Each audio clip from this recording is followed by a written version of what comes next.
Halo rekan-rekan semua, untuk topik kritis kali ini kita akan bahas mengenai penyakit jantung koroner. Yuk simak videonya sampai selesai. Pembuluh darah koroner terletak di permukaan jantung dan berfungsi untuk menyediakan darah yang kaya oksigen ke otot jantung. Pembuluh darah koroner ini mengelilingi jantung dan memasok oksigen serta nutrisi yang diperlukan untuk menjaga fungsi jantung yang sehat. Terdapat dua arteri utama yang menyuplai darah ke jantung, yaitu arteri koroner kiri dan arteri koroner kanan. Penyakit jantung koroner, yang juga dikenal sebagai penyakit arteri koroner atau penyakit arteri jantung, adalah kondisi medis yang terjadi ketika pembuluh darah yang memasok darah ke otot jantung atau arteri koroner mengalami penyempitan atau penyumbatan. Hal ini disebabkan oleh penumpukan plak yang terdiri dari lemak, kolesterol, dan zat lainnya di dinding arteri koroner. Plak ini bisa membatasi aliran darah yang kaya oksigen ke jantung, yang dapat menyebabkan berbagai masalah kesehatan, termasuk nyeri dada atau angina, serangan jantung atau infark miokard, atau kondisi yang lebih serius. Faktor-faktor risiko yang dapat meningkatkan kemungkinan seseorang mengembangkan penyakit jantung koroner meliputi merokok, tingkat kolesterol yang meningkat, hipertensi atau tekanan darah tinggi, diabetes, gaya hidup tidak sehat, faktor genetik, usia, jenis kelamin, dan manajemen stres yang buruk. Berikut adalah tahapan umum dalam perkembangan penyakit jantung koroner. Proses dimulai dengan kerusakan pada lapisan dalam pembuluh darah yang disebut endotelium.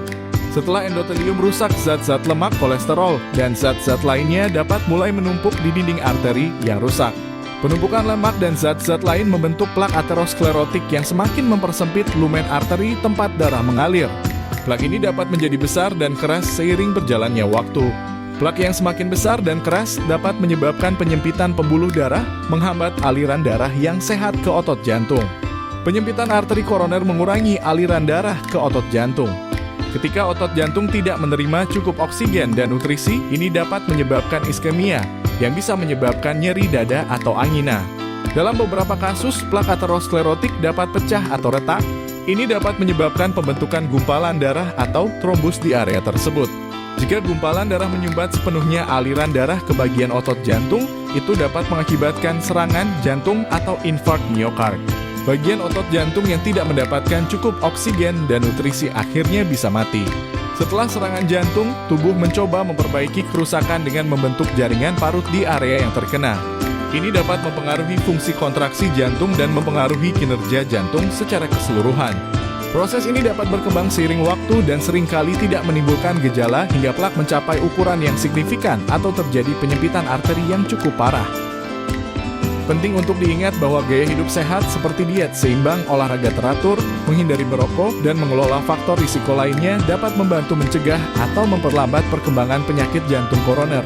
Jika Anda memiliki faktor risiko atau gejala yang mencurigakan, segera berkonsultasi dengan dokter untuk evaluasi dan perawatan lebih lanjut.